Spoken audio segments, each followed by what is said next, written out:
সালামু আলাইকুম। প্রিয় দর্শক, অন্য মঞ্চের আলাপচারিতায় আপনাদের সকলকে আমন্ত্রণ জানাচ্ছি। আমি তরুণ ঘোষ। নেত্রীর একটি নির্দেশ আমার কাছে এসে পৌঁছেছে বলে আমি তড়িঘড়ি এই ভিডিওটা করতে বসলাম। নির্দেশটি হচ্ছে এটা আপনাদের প্রতি। এই যে অবৈধভাবে যত গ্রেপ্তারি হয়েছে, কোন জেলে আওয়ামী লীগের কত নেতা কর্মী বন্দী আছেন মিথ্যে মামলায়, এগুলো একটুখানি আপনারা দেশের মানুষ, আওয়ামী লীগের মানুষ, আপনারা একটা তালিকা করে আমার কাছে পাঠিয়ে দেবেন। আমি আমার এই টেলিগ্রামের নাম্বার আবার আপনাদের কাছে আমি দিয়ে দিচ্ছি। এগুলো আমাকে নেত্রীর কাছে পাঠাতে হবে লোক মারফত। আপনারা সবাই জানেন নেত্রীর সঙ্গে আমার কোনো ব্যক্তিগত যোগাযোগ নেই। আমাকে থার্ড পার্টি হয়ে যেতে হয়, ফলে একটু সময় লাগবে। হয় এদেরকে বিনা শর্তে জামিন দিতে হবে, অথবা ভারতীয় ফৌজ কি করে এদের বার করতে হয় সেটা খুব ভালো করে জানে। ভারতীয় ফৌজ চায় না এদেরকে, ভারতীয় ফৌজ চায় না ভারতবর্ষে সীমানা ডিঙিয়ে ঢাকার মধ্যে প্রবেশ করে বিভিন্ন শহরে ঢুকে জেল থেকে তাদেরকে বার করুক। কিন্তু এই সরকার, এই অপদার্থ সরকার, প্রতিহিংসামূলক সরকার, এ তো উচ্ছেদ হবে। যদিও বা একটু মাপ পায়, এই মাপ পাওয়ার জন্য তাদেরকে যেটা করতে হবে সেটা হচ্ছে আসিফ নজরুল অ্যান্ড গ্যাং, তাদের প্রত্যেককে নির্দেশ করে বলছি আমি, অবিলম্বে এদের যদি জামিনের ব্যবস্থা না করা হয়, তাহলে এর শেষ কিন্তু ভারত দেখে ছাড়বে।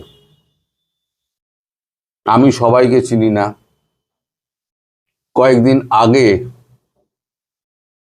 বেশ কিছুদিন আগে থেকে তো আপনারা জানেন যে আমাদের সাংবাদিক মঞ্জুর আলম পান্না, কলিমুল্লাহ স্যার এবং আরো অনেকে গ্রেপ্তার হয়ে রয়েছেন। অনেক পরিচিত আছেন, অপরিচিত আছেন। আমি তো সবাইকে চিনি না, কাকে কোন মিথ্যা মামলায় জড়িয়ে দিয়ে এরা ঢুকিয়ে রেখে দিয়েছে, কত হাজার ঢুকিয়ে রেখে দিয়েছে। এখন সম্প্রতি একজনকে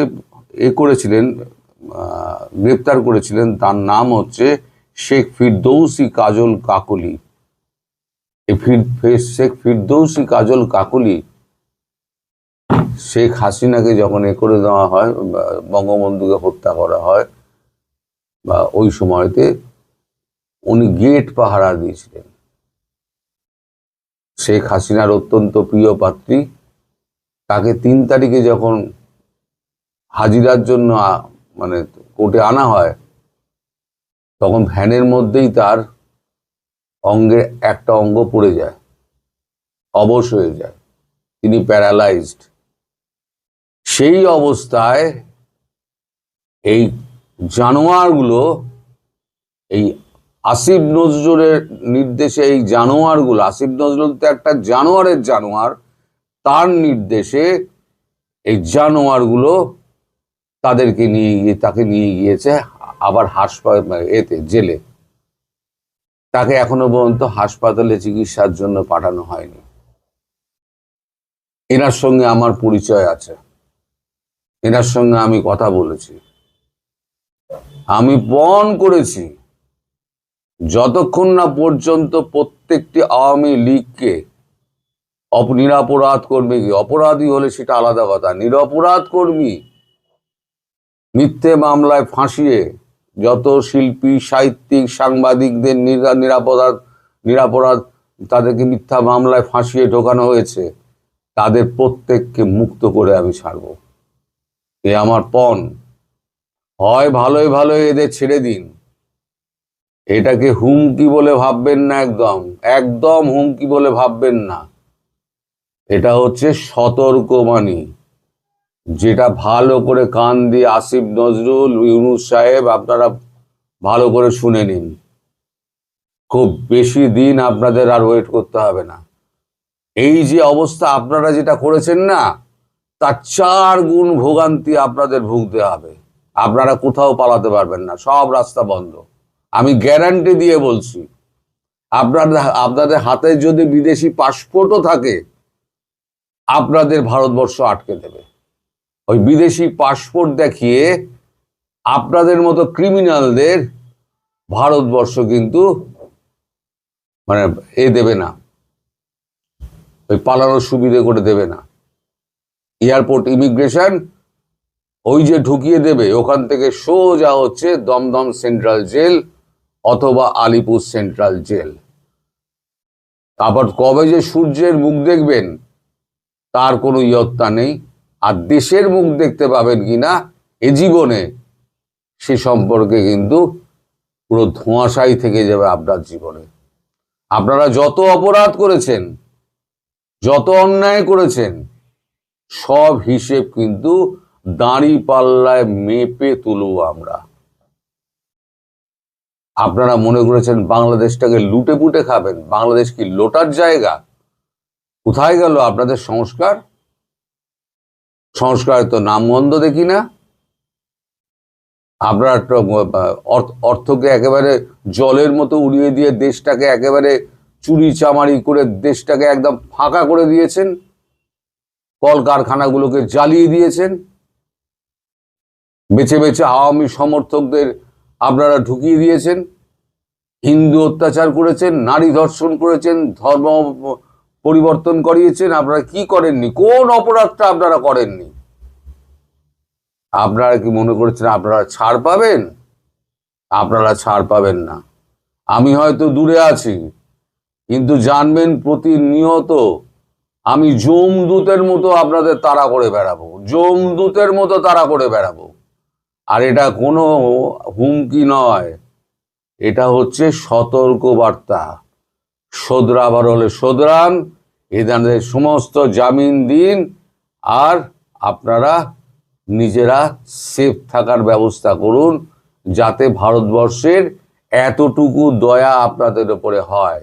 ওইটুকু দয়া পেতে গেলে এই কাজটা আপনাদের প্রথম করতে হবে, এটা আমি বলে দিলাম।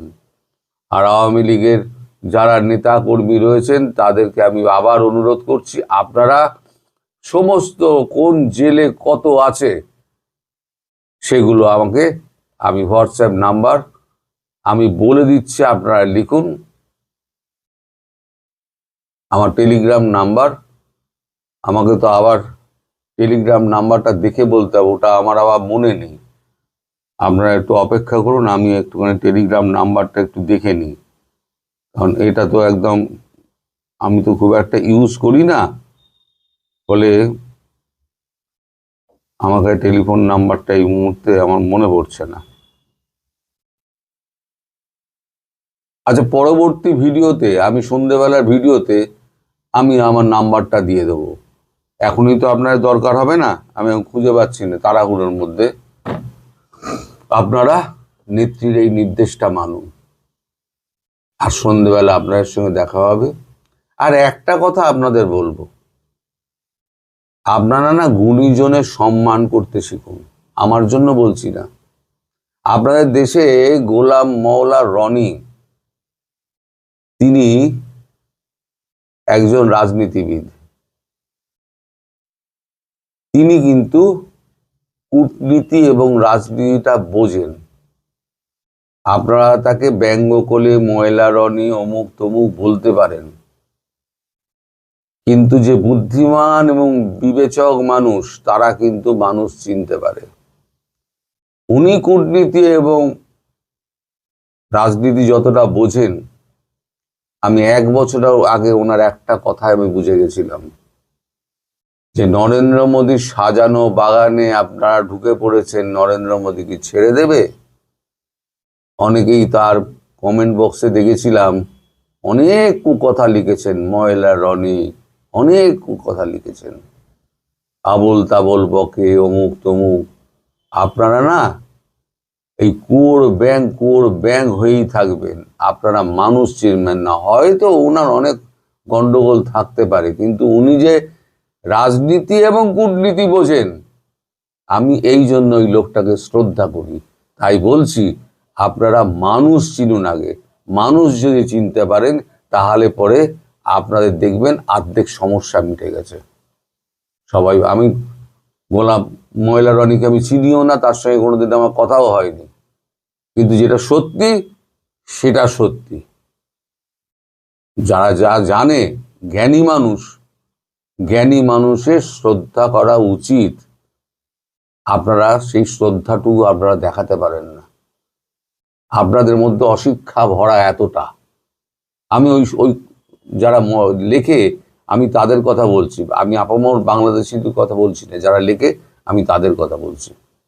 যাই হোক, আমার যা বার্তাটুকু দেওয়ার আমি দিয়ে দিয়েছি।